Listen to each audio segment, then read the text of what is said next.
When we learn Neviim Acharonim, the so-called latter prophets, most people tend to fall into a serious hole and tend to never, ever, ever learn them. One of the major problems is that people who do so-called bikiyut, where they try to go through tanakh in order to understand their contents, read Yoshua, Shafatim, Shmuel, Malachim, and are just riveted because the stories are so exciting.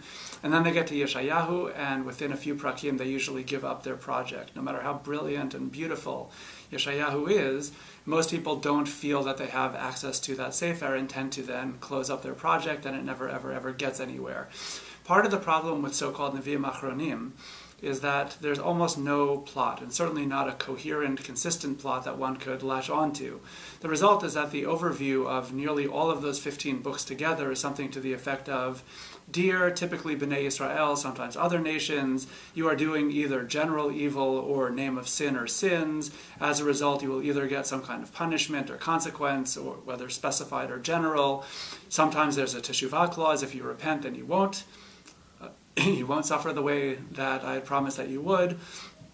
If you run away from God, you may get swallowed by a great big fish, and Mashiach is going to come. And that pretty much covers the entire section. So one looking for a little more depth has to understand the underlying principles of Neviim Acharonim and then actually learn it a little bit better than just running through. In this very brief shiur, we're going to consider a couple of Gemarot and opinions of our Rishonim that unlock at least some of the most important principles so that at least we could set off on a path of understanding. One is in the Talmud, Chagiga Yud Gimel Amud Bet. When dealing with the two great prophecies of Yeshayahu in chapter 6 of his Sefer, the lofty throne vision of God, as well as Yikaskel, the Maaseh Merkava, beginning in chapter 1 of his Sefer, and then going on to many other prophecies in his book as well. They seem very different. Yikaskel describes his vision of God and the angelic host. Yeshayahu describes his vision of God and the angelic host, and they sound very different. Most notably, Yeshayahu's vision is described in just 3 or 4 verses, whereas Yechezkel gives an entire chapter to it in chapter 1, and then repeatedly adds details throughout the Sefer. They seem like they are different, and that's certainly how most commentators would understand it. But Rava in the Gemara says, Amar Rava, Kol shera'a Yechezkel ra'a Yeshaya. They actually saw an identical vision. Well, if that's the case, then how come they're described so differently? Lema Yechezkel domeh ben kfar shera'a et hamelech. Yechezkel is described as a villager who saw the king. Lema Yeshayahu domeh leben krach shera'a et hamelech. And what is Yeshayahu likened to? He's like a city person who saw the king. Okay, so what does that mean? So here we have difference of opinion within our classical commentators, and each one adds another facet of understanding of how important several principles of learning Neviim Acharonim can be. One is Rashi, followed by Abarbanel, who says that Yeshayahu literally lived in the city. He was connected to the palace. He knew Uzziyahu, and according to certain Talmudic traditions, was even related to Uzziyahu and the royal family. So that means that when he sees a human king, he is impressed because he's certainly the most powerful person in the country, but he's not as impressed as a villager who never sees even a human king. So translate that when you see Melech Malchei HaMelachim, what happens? If you're used to seeing human kings, you're still blown away when you see God, but you're less blown away than somebody who's not even used to a human king. The level of awe is so overwhelming to the villager that he would bubble over and talk about it at great length. So according to Rashi, followed by Abarbanel, the difference in length of vision between, as described in the respective books, between Yeshayahu and Yechezkel is that Yeshayahu was so used to seeing kings, human kings, that he was able to simply report briefly on his encounter with God, whereas Yechezkel was so overwhelmed he bubbled on and on and on at great length. And so that's Rashi and Abarbanel's approach. Rambam posits 2 different approaches from that. One is nothing to do with the prophet himself or the historical circumstances in which he lived, but rather the level of the audience. Rambam holds that Yeshayahu's audience in 8th century BCE Jerusalem was simply on a much higher spiritual level than Yechezkel's audience in the 6th century BCE Babylonia. So much so that Yeshayahu could tell over his vision very briefly, counting on the fact that his audience understood. In contrast, Yechezkel understood that his people didn't really understand a 3-verse version of this, so therefore he expounded at great length in order to make matters clear to a less educated audience. So that's Rambam's first approach. The second approach is that perhaps Yeshayahu was on a higher level of prophecy. So when God gave such a direct vision to him, he was impressed, obviously, but less so than Yechezkel, who was on a lower level of prophecy, and therefore he was so blown away that, again, he bubbled on at great length. So according to Rambam, the spiritual and educational level of the audience plays a role in how a prophet tells over his vision. And the second approach is that the spiritual level of the Navi, of the prophet himself, could have a great impact on his level of presentation because he's simply either more blown away or less blown away by his vision. A fourth point of view is that of the Baalei HaTosafot on this Gemara. They argue that it also has to do with audience, but specifically because this was the first vision, so it had to do with credibility of the respective prophets. Yeshayahu was living in 8th century Jerusalem with the temple standing, and people, therefore, when they heard Yeshayahu speak a few verses, they realized, okay, you're a true prophet. You're speaking the right language. You're describing the sort of vision that we're more used to. As opposed to Yechezkel living in Bavel, in Babylonia, in exile, many Jews didn't expect that anybody would receive prophecy over there. So Yechezkel had to go on at great length to persuade his audience that, in fact, he received true prophecy. And after such a great detailed description, people believed him. So according to the Baalei HaTosafot, it has to do with audience credibility, that the prophets needed to gauge how much they needed to reveal to their audience to prove to their audience that in fact they were true prophets. What do these principles all come to teach? Principles like this are essential for understanding Neviim, Acharonim, the respective books, to understand that even when prophets receive similar types of visions with similar content, the spiritual level of the prophet, the historical background of the prophet, the spiritual level of the audience, and the credibility issue with the audience are all very important to how a Navi may present his material. Therefore, the principles for us is the more background and setting we understand about the respective Neviim and about their historical periods and about what their audiences needed and didn't need and what they might have understood and what they might not have understood is of critical importance to recognizing what each particular message of each prophet is all about. So that's one very important principle. It's also important to note that the prophets themselves might have been influenced in terms of their objective understanding of prophecy because of the historical circumstances. Rashi, for example, argues that Yechezkel in his Maaseh Merkavah sees God appear in a storm.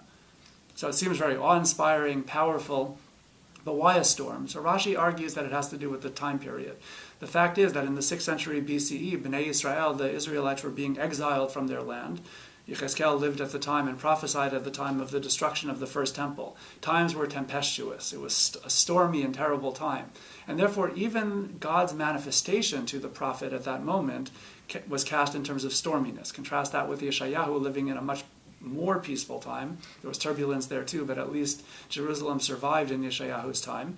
God is sitting on a throne, surrounded by the angelic host. It's a far calmer vision. It's awe-inspiring, but it's certainly not tempestuous the way that Yechezkel's Maaseh Merkavah is. So Rashi argues that the historical circumstance doesn't just impact on how a prophet relates his prophecy to the audience, but it even affects how the prophet himself perceives God and the prophecy.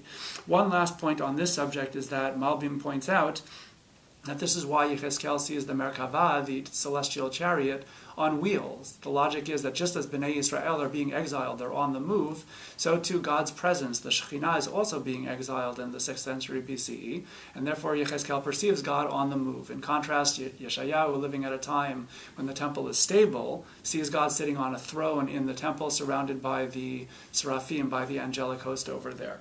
So the second principle that we learned that our commentators develop is that prophets actually are impacted by their historical circumstances so much so that it affects not only how they present their prophecy, which was the first point, but also how they perceive the prophecy themselves. And that brings us to one final principle for now, and that is in Yevamot Mem Tet Amud Bet. Granting that different prophets perceive God differently and convey their messages differently based on their spiritual attainments and based on their historical circumstances, but how did Yeshayahu and Yechezkel even see God at all and live to tell about it? After all, God told Moshar Abenu that Lo Yirani Ha'adam V'chai, that nobody will be able to see God and live to tell the tale. And so Moshar Abenu was unable to see God altogether. Yet Yeshayahu and Yechezkel both report through prophecy that they saw God. And of course they lived to tell the tale and write about it and continue through illustrious prophetic careers. So the Talmud in Yevamot Mem Tet Amud Bet suggests one of my all-time favorite Talmudic answers to anything, which is, Vayar'et Hashem. How could he have seen God and lived to tell about it? Kidatanya kol haneviim nistaklu basbaklaria she'ina meira. All other prophets besides Moshar Abenu saw through an opaque lens or through a clouded lens or clouded mirror. Moshar Abenu nistakel basbaklaria hameira. Moshar Abenu saw through a clear lens or a clear mirror. What's the difference between looking through a clear lens and a dirty lens? Well, first of all, of course, Moshar Abenu saw more clearly. He saw the reality, and the reality is that you cannot see God.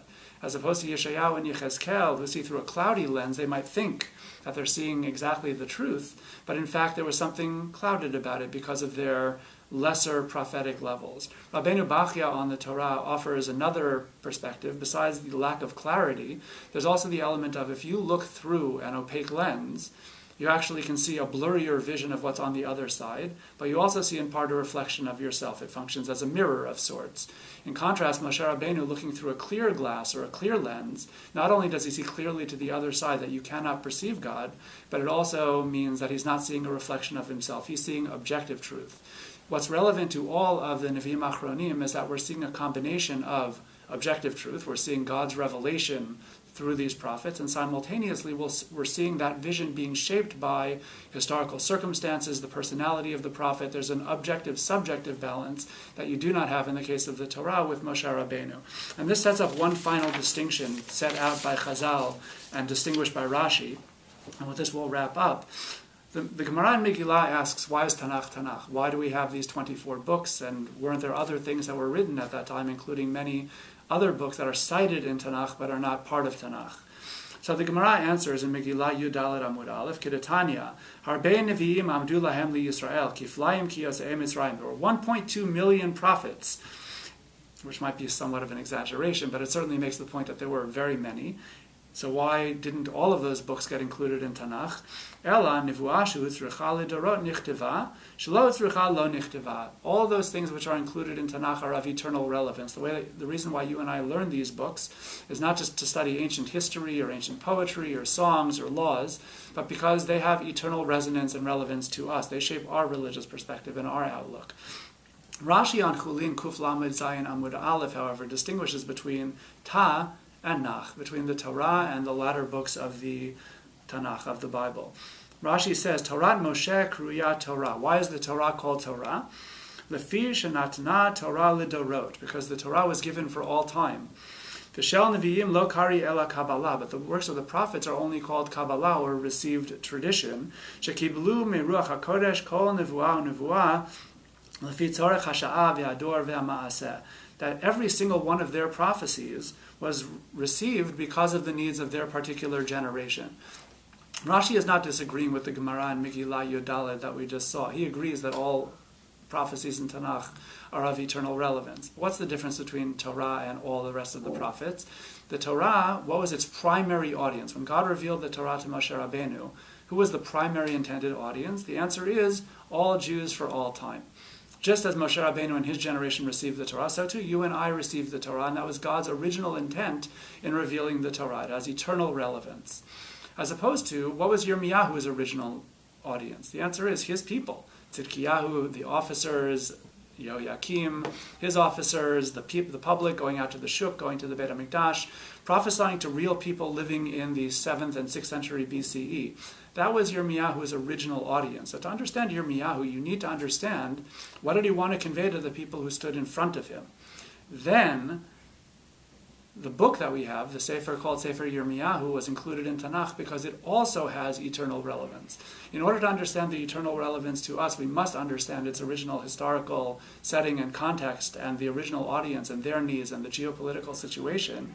And then we're able to understand the eternal messages to us. In order to gain greater insight, of course, requires a lot of learning. If your Hebrew is good, the best series out there to this day is the Da'at Mikra commentary put out by Moshar Abenu. They have excellent introductions, particularly to Neviim Acharonim, where they set out the basic historical background and how the prophetic themes of each sefer, how they're borne out, and we understand much better what the prophets are speaking when we understand who they are speaking to and why they're conveying certain messages.